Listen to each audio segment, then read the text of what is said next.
I mean, what are we doing here? All right. First off, I've never seen a tweet get more attention from a guy saying he's not gonna speak, as your tweet last night. I ain't talking. Saturday night.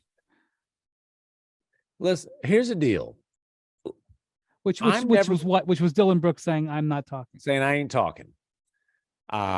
He told other reporters I'm good. I feel like I got the best quote out of him.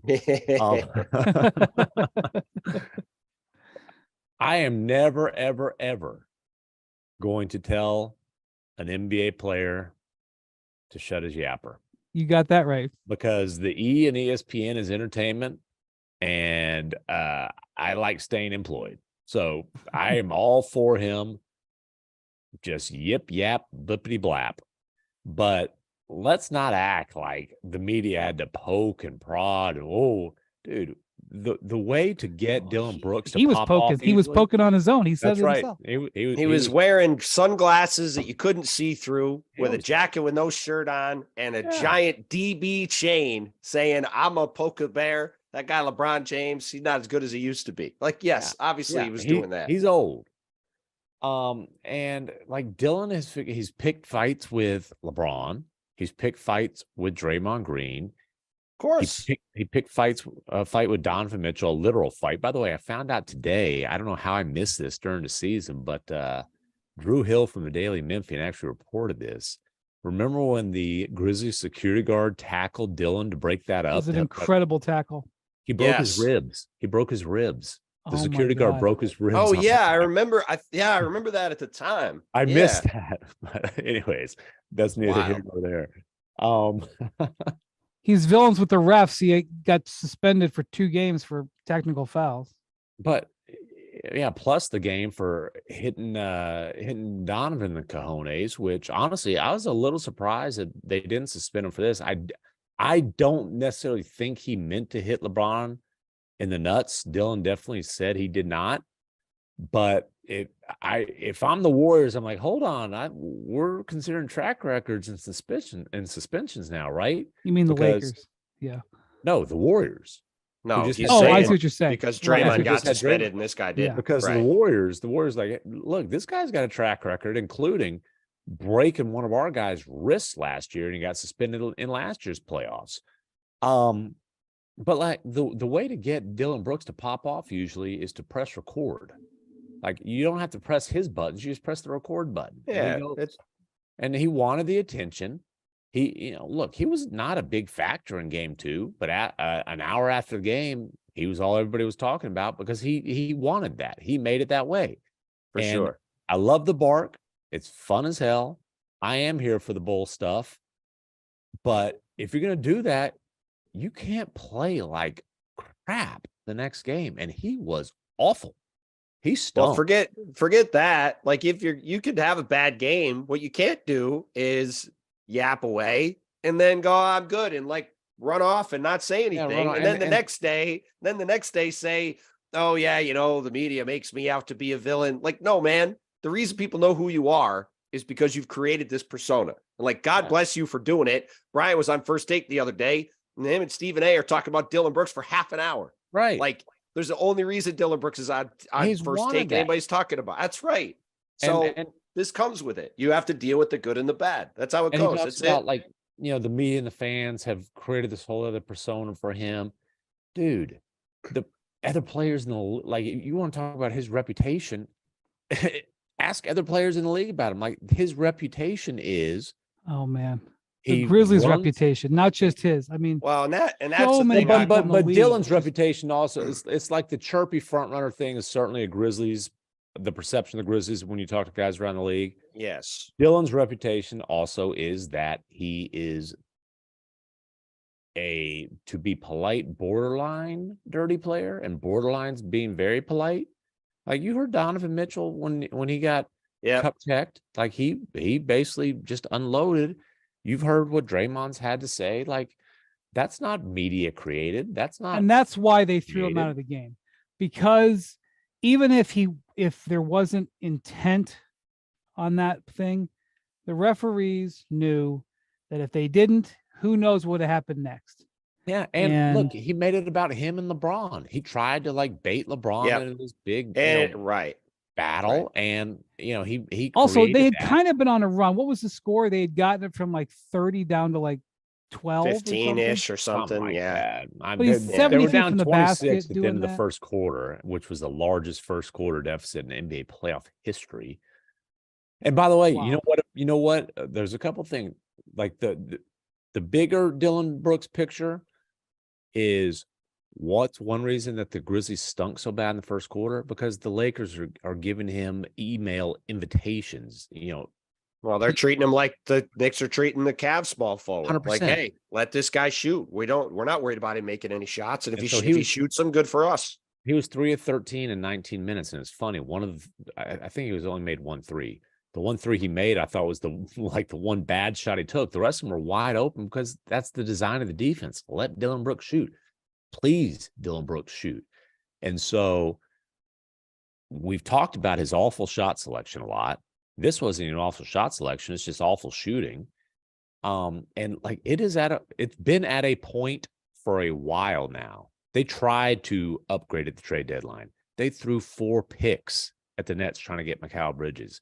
They really weren't able to get the Raptors in serious conversations, but they would have given up a few picks to get OG Anunoby. They've tried to move on from Dillon Brooks already. It's this thing. I don't know if Dillon Brooks is on this team after this series. We'll see if the Grizzlies can come back and win it. I don't know. I certainly don't know if he's on this team after free agency this summer. But the problem is, if he's not, who's guarding all the best players on the other? Who's guarding all the stars on the other teams? Yeah, I talked about this a couple of weeks ago when I talked to these assistant coaches and personnel guys and asked their opinion on who I should put on my all defensive team. 4 or 5 guys said Dillon Brooks, even though I can't stand him. Dillon Brooks, some version of that. That's why he made it. Yeah, that's why he made it on my second team too. And which is why they're probably going to have to seriously consider re-signing him. They have got the Warriors pick next year as well. They've got all their own picks. They've been aggressive trying to get that, not just a defensive stopper wing who can also do something like, I'll give you look, the Nets are loaded with wings. They're not giving up Bridges. Sounds like they're not going to let Cam Johnson go. Could you get Dorian Finney-Smith for a pick? That would make sense, something like that. But if they're letting Dillon Brooks go, they absolutely have to get a really good defensive wing player. Yeah. Like they can let him go in free agency. They just have to figure out how to replace him. And trust me, they put a lot of thought into that. So let me ask you this, McMahon. Most importantly for where this series is at 2-1 right now, Ja Morant came back and he had 45. Now, I know that a lot of those points came in garbage time at the end, but him showing that he can do that and function with that right hand was important. So what do you make of the way Ja played? Also, Bane didn't shoot the ball that poorly for the first time in a while, I think. What do you make of the way Ja played? Well, look, Ja's obviously feeling good. He was strangely happy after that game. But he has confidence in the hand. He tried to dunk it with his right hand, got fouled. Talked about that today. He said he really wanted to throw it down. Certainly any doubts, any, concerns about whether he could play with that hand, which were in his head, have been eliminated. Ja mentioned both post-game and today, we won the last 3 quarters, which I thought was kind of a weird, dude, they don't hand out ribbons for that. You got your ass kicked in historic fashion in the first quarter. Well, their goal in LA is to split. So, right. But, and I guess what he's trying to say is, hey, we can compete with this team. Not that there's, I don't believe in game-to-game momentum. Certainly you can't. I don't believe in creating momentum when you lose a game. But his point is basically we were so bad in the first quarter, we couldn't come back from it. But we can play with these guys. Now, the fourth quarter, 22 straight points at one point for Ja. Obviously just took it over. And for a guy with a bad hand who's not known as a jump shooter, was shooting the hell out of the ball, but he's attacking. They just couldn't stop him. I I do think it's notable that Ja got rolling offensively once Dillon was taking a shower. The spacing changed. I think it's going to be interesting to see if Taylor Jenkins opts for spacing over defense. Which would be Luke Kennard. Luke Kennard, like, you know, even when Kennard's not getting up a bunch of shots, you damn sure are not giving that guy space. Like, if he's spotted up, you're going to make sure you can get out to him, because he led the league in 3-point percentage the last couple of years. Now, the drop off defensively from Dillon Brooks to Luke Kennard is, oh Right. my goodness, like, it is a cliff. But You know, but the shooting is the other way too, you know. well, you know what? In this series, the Lakers can't really score, right? They're not going to put up a $135 in a game. So to me, you've got to get enough offense to win. So I would be leaning into offense if I was Memphis. I would do that. Like that, to me, the thing to take away from that game, I mean, obviously the Lakers completely outplayed the Grizzlies and won the game. But I went into the series thinking Ja Morant was going to be able to attack the Lakers like that, maybe not score 22 straight points, but be able to get what he wanted, because they don't have anybody to guard him. No. And for him to get on a run like that, I thought was big confidence-wise going forward for him. And, you know, I would be leaning into playing Luke Kennard. Taylor Jenkins has not proven willing to do this in the past. He rode with Dillon Brooks insanely last year and cost them, in my opinion, the series against the Warriors. Who knows how the playoffs would have went if they had just sat Dillon Brooks down when he was shooting them out of games. So we'll see if he does it this time. It's really easy for us to sit here and say, pull the plug on Dillon Brooks. You know, you got to cut his minutes. You got to put him on the bench. We don't have to deal with that. We don't have to deal with, I know. I mean, it's hard to do as a coach. You don't have to deal with the dynamics of the personality. No, for sure.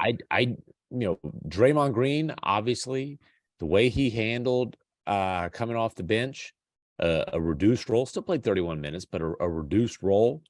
You know, he says he suggested it. He certainly made it clear that, hey, you know what? I'm not complaining about it. I'm buying into it. If that's what they want me to do, I'm cool with it.